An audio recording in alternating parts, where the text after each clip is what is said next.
Hello दोस्तों, कैसे हैं आप सब लोग। आशा करते हैं अच्छे होंगे। स्वागत है आप सबका एजुकेशन चैनल पर, जिसमें हम देख रहे हैं एनसीईआरटी दूरबा कक्षा 7। वीडियो को देखने के लिए चैनल को लाइक कर लीजिए, शेयर कर दीजिए और सब्सक्राइब कर लीजिए। आइए शुरू करते हैं इस वीडियो के माध्यम से इस पाठ को पढ़ना। पाठ 9 विश्वेश्वरैया। आइए पढ़ते हैं इस पाठ को कि इस पाठ के माध्यम से लेखक क्या कहना चाह रहा है। ये देखिए कितना सुंदर वातावरण है यहाँ आसपास, और ये बच्चा क्या कर रहा है, क्या सोच रहा है। आइए पढ़ते हैं इस पाठ के माध्यम से। आकाश में अंधेरा छाया हुआ था। बादल आकाश में मंडराते हुए एक दूसरे से टकराते जाते हैं तो बिजली चमक उठती और गर्जन होता। फिर मूसलाधार वर्षा होने लगी। कुछ देर में गड्ढे और नालियां पानी से भर गईं। 6 वर्षीय विश्वेश्वरैया अपने घर के बरामदे में खड़ा इस दृश्य को निहार रहा था।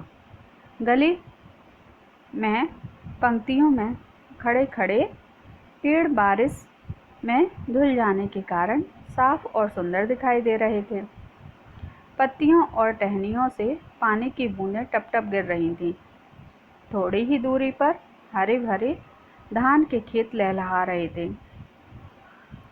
जहाँ विश्वेश्वरैया खड़ा था वहीं निकट की नाली का पानी उमड़ घुमड़ रहा था। उसमें भंवर भी उड़ रहे थे। उसने एक जलप्रपात का रूप धारण कर लिया था। वह एक बहुत ही बड़े पत्थर को अपने साथ बहाकर ले जा रहा था, जिससे उसकी शक्ति का प्रदर्शन होता था। विश्वेश्वरैया ने हवा और सूर्य की शक्ति को भी देखा था। सामूहिक रूप से प्रकृति की असीम शक्ति की ओर संकेत कर रहे थे। प्रकृति की शक्ति है, मुझे प्रकृति के बारे में सब कुछ जानना चाहिए। वह छोटा सा लड़का बुदबुदाया।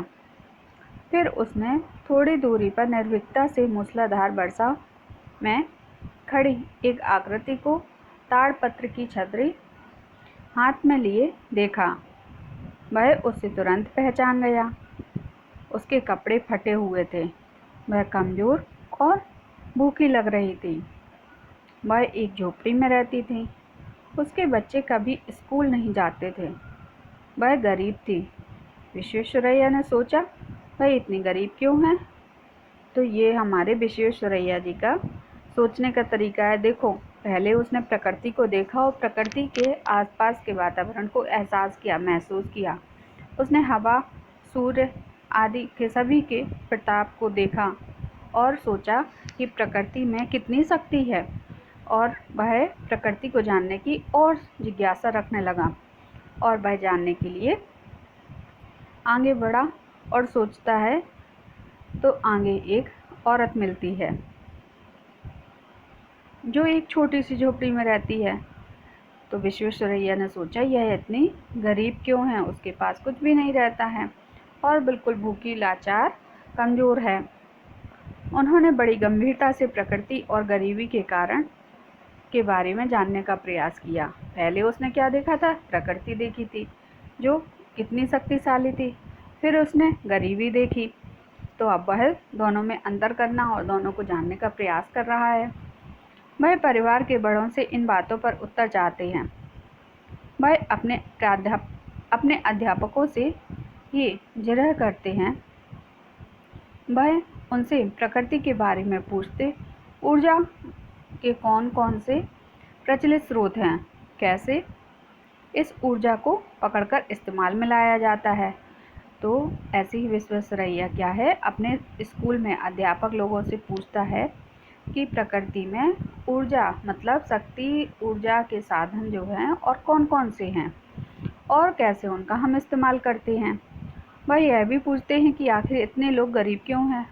और उसका दूसरा प्रश्न था कि लोग गरीब क्यों रहते हैं। नौकरानी फटी साड़ी क्यों पहनती है। वह झोपड़ी में क्यों रहती है? क्या उसे अपने बच्चों को स्कूल नहीं भेजना चाहिए? तो उसके बहुत सारे प्रश्न थे कि गरीबी के क्यों ऐसी होती है। धीरे धीरे इस लड़के को प्रकृति और जीवन के बारे में अंतर्दृष्टि प्राप्त होने लगी।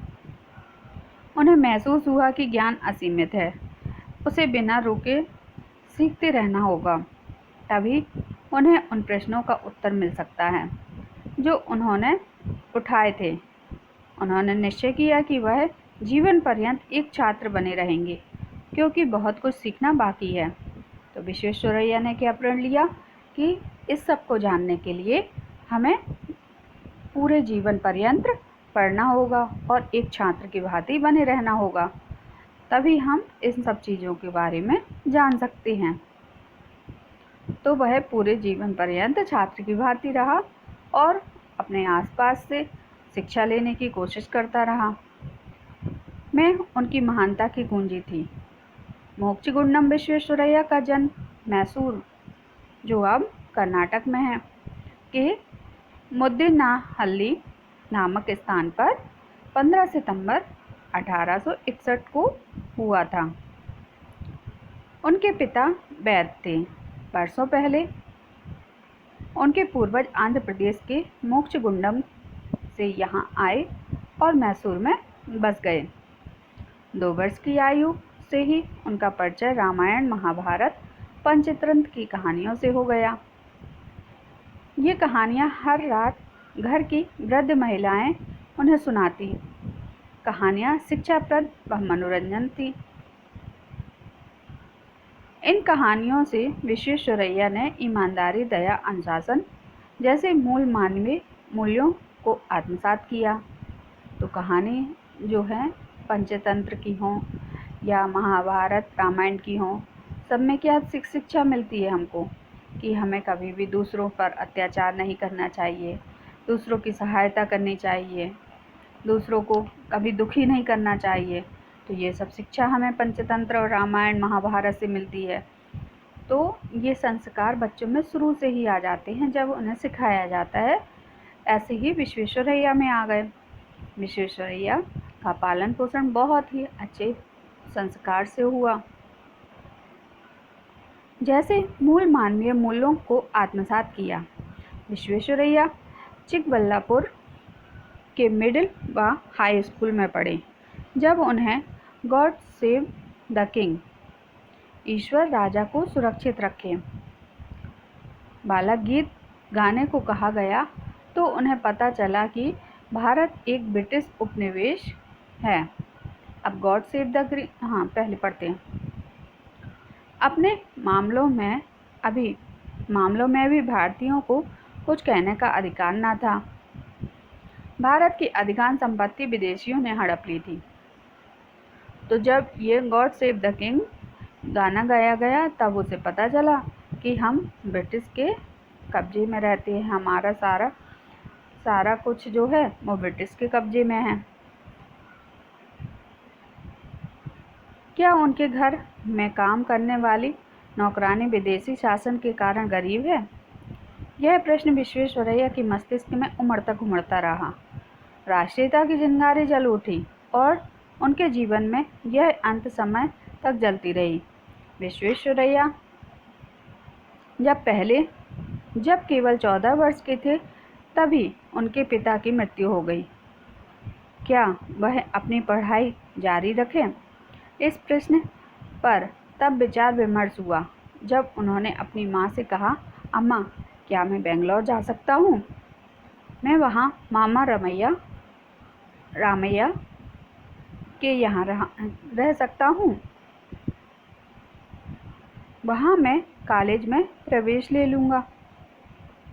ये देखो, ये है छोटा बच्चा विश्वेश्वरैया जो अपनी माँ से पूछ रहा है कि क्या मैं मामा के यहाँ जा सकता हूँ पढ़ने के लिए।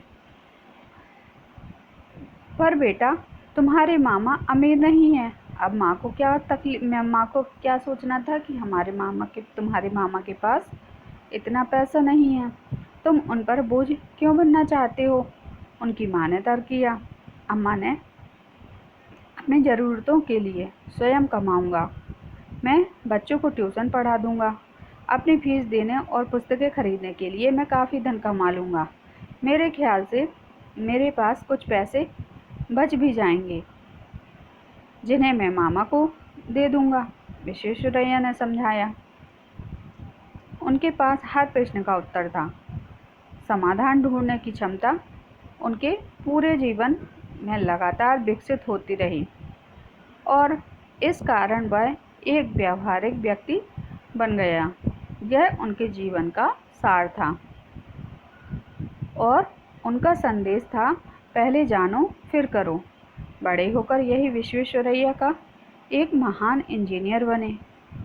तो ऐसे थे हमारे विश्वेश्वरैया, जो अपने छोटे से जीवन काल से ही प्रकृति और अपने आसपास की वातावरण, वहाँ के रहने वाले लोगों के बारे में चिंता करना शुरू कर दिए थे और उसके बारे में जिज्ञासु प्रवृत्ति के थे।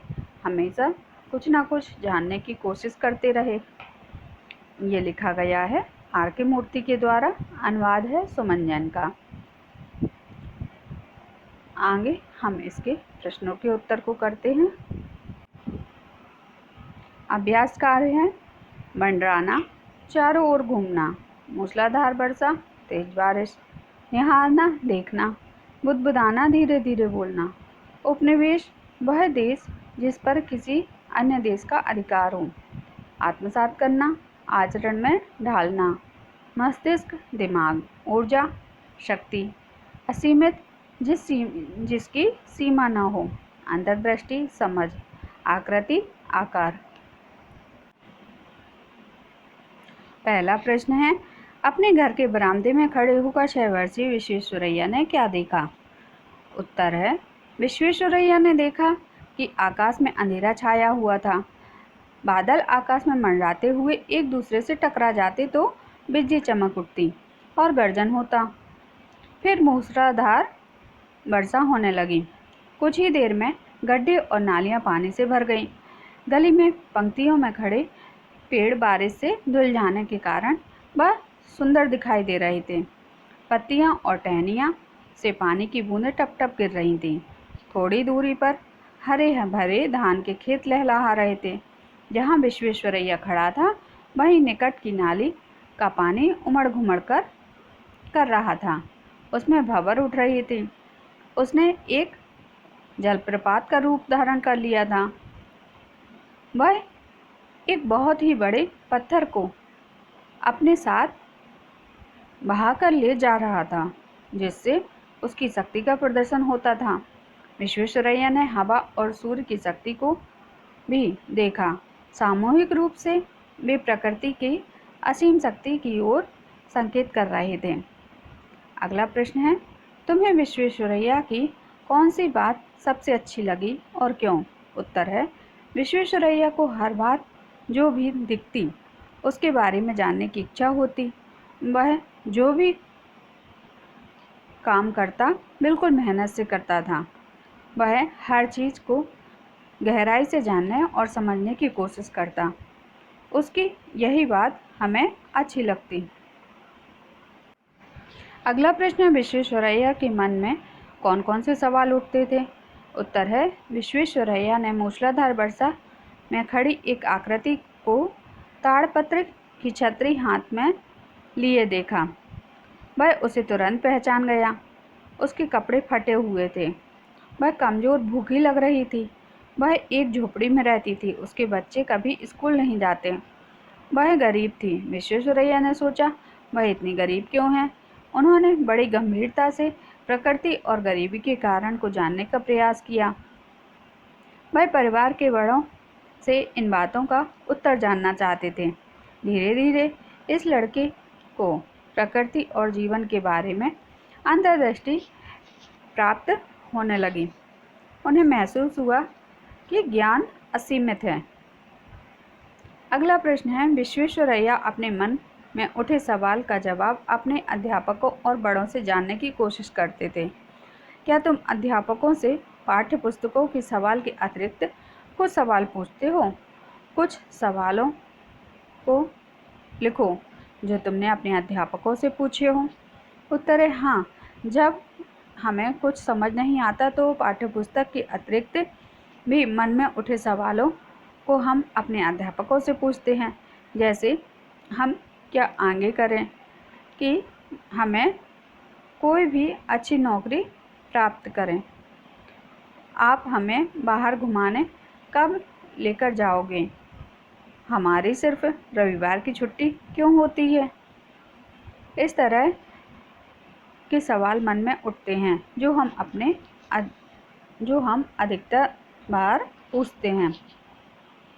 अगला प्रश्न है, तुम्हें सर्दी गर्मी के मौसम में अपने घर के आसपास क्या क्या दिखाई देता है? उत्तर है, सर्दी में सभी बाहर आग जलाकर बैठते हैं। चारों तरफ धुंध होती है। बाहर रखी हुई वस्तुओं में धुंध और सफ़ेद हुई लगती है। लोग धूप का इंतज़ार करते दिखाई देती हैं। गर्मी में सब परेशान दिखाई देती हैं। सब घर में कूलर पंखे चलाकर बैठे रहते हैं। बिजली जाते ही सब गली में भाग जाते हैं। बच्चे बाहर खेलते हैं। पक्षियों का चहचहाना सुनाई देता है। अगला प्रश्न है, तुमने पाठ में पढ़ा कि एक बूढ़ी महिला ताड़पत्र से बनी छतरी के लिए खड़ी थी। पता करो कि ताड़पत्र से और क्या क्या बनाया जाता है। उत्तर है, ताड़ के सूखे पत्तों पर लिखी गई पांडुलिपियां ताड़पत्र कहलाती हैं। 15वीं सदी ईसा पूर्व जब कागज का आविष्कार नहीं हुआ था, तब ताड़ के सूखे पत्तों पर भी अति आवश्यक बातें लिखकर सुरक्षित रखी जाती थीं। ताड़पत्र से टोकरियां और चटाई भी बनाई जाती है।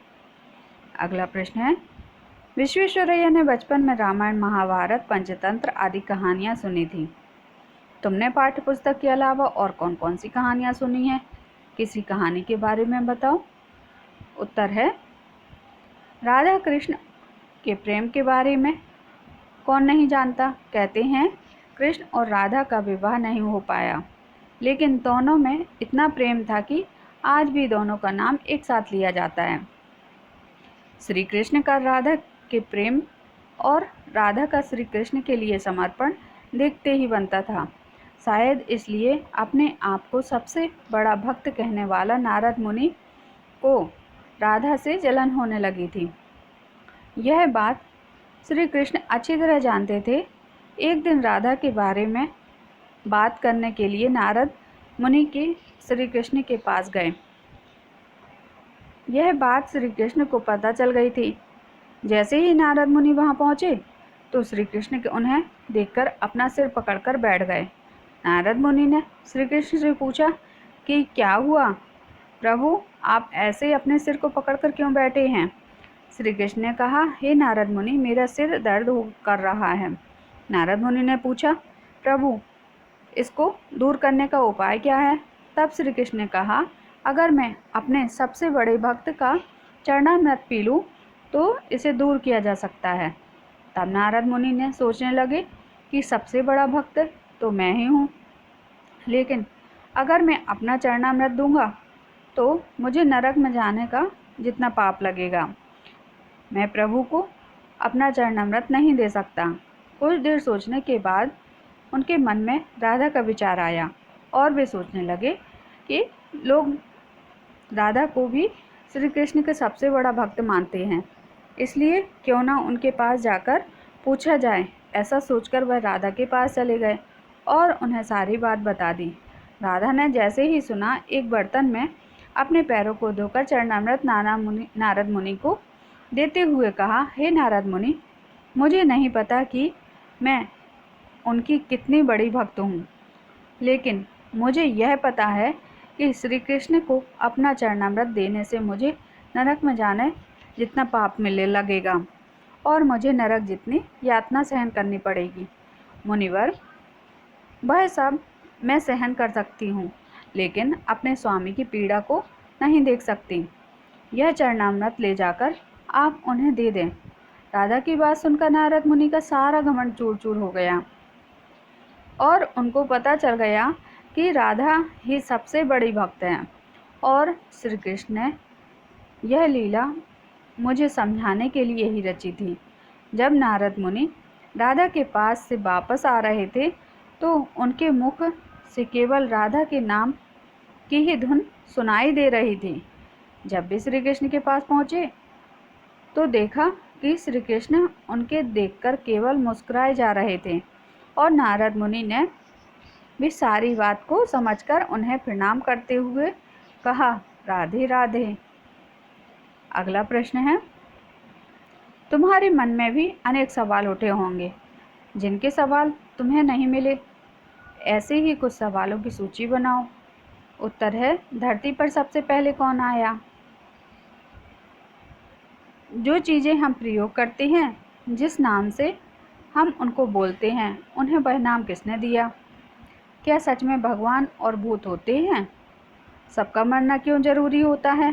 क्या देवी देवताओं को भी बुखार होता है? तो ऐसे ही प्रश्न आपके मन में भी उठते होंगे। अगला प्रश्न है, तुम्हारे विचार से गरीबी का क्या कारण है? उत्तर है, अशिक्षा अर्थात शिक्षा प्राप्त न कर पाना गरीबी का कारण बनता है, क्योंकि बिना शिक्षा के इंसान के पास आजीविका कमाने का कोई साधन नहीं बन पाता। मजदूरी करके वह एक दो समय का खाना तो खा बना लेता है, लेकिन वह अपनी गरीबी दूर नहीं कर सकता। वाक्य बनाइए, इन शब्दों से वाक्य बनाइए। पहला शब्द है हरे भरे, तो उत्तर है, हमारे गांव में हरे भरे पेड़ पौधे हैं। दूसरा शब्द है उमड़ घुमड़, बादल उमड़ घुमड़ के आ रहे थे। तीसरा शब्द है एक दूसरे, राम और श्याम एक दूसरे के साथ रहते हैं। चौथा शब्द है धीरे धीरे, बारिश धीरे धीरे शुरू हो गई। पांचवा शब्द है टप टप, टप टप पानी बरस रहा है। छठवां शब्द है फटी पुरानी, तुम्हारी गाड़ी फटी पुरानी है। अगला प्रश्न है, इन वाक्यों को पढ़ो और प्रश्नवाचक वाक्यों में बदलो। तो पढ़ो इन वाक्यों को। ज्ञान असीमित है। प्रश्नवाचक वाक्य बनाएंगे तो क्या कर देंगे? क्या ज्ञान असीमित है? ऐसे ही अगला वाक्य है, आकाश में अंधेरा छाया हुआ है। प्रश्नवाचक वाक्य बनाएंगे तो लिखेंगे, क्या आकाश में अंधेरा छाया हुआ है? अगला वाक्य है, गड्ढे और नालियाँ पानी से भर गई हैं। प्रश्नवाचक वाक्य बनेगा, क्या गड्ढे और नालियाँ पानी से भर गई हैं? अगला वाक्य, उसने एक जलप्रपात का रूप धारण कर लिया है। प्रश्नवाचक वाक्य बनाएंगे, क्या उसने एक जलप्रपात का रूप धारण कर लिया है? अगला वाक्य है, राष्ट्रीयता की चिंगारी जल उठी थी। प्रश्न बनाएंगे, क्या राष्ट्रीयता की चिंगारी जल उठी थी? अगला वाक्य है, मैं काफ़ी धन कमा लूँगा। प्रश्नवाचक वाक्य बनाएंगे, क्या मैं काफ़ी धन कमा लूँगा? तो प्रश्नवाचक वाक्य बनाने के लिए उसमें क्या, कैसे, कहाँ, ये सब शब्द जोड़कर उनको हम प्रश्नवाचक वाक्य बनाते हैं। तो यहाँ हमने जाना इस पाठ के माध्यम से प्रकृति और गरीबी कैसे होती है और कैसे कैसे सवाल बच्चों के मन में उठते हैं और उनके प्रश्न के उत्तर को पाने के लिए वो आसपास कैसे कैसे खोज सकते हैं उनके उत्तरों को। तो आशा करते हैं ऐसे ही हमारे आसपास जो बच्चे हैं वो बड़ों से प्रश्न करते होंगे और अपने अंदर के प्रश्नों को उत्तर पाकर शांत करते होंगे। आशा करते हैं आपको अच्छा लगा होगा यह पाठ पढ़कर। यहाँ इस वीडियो को समाप्त करते हैं। आगे की वीडियो में आगे के पाठ को पढ़ेंगे। धन्यवाद।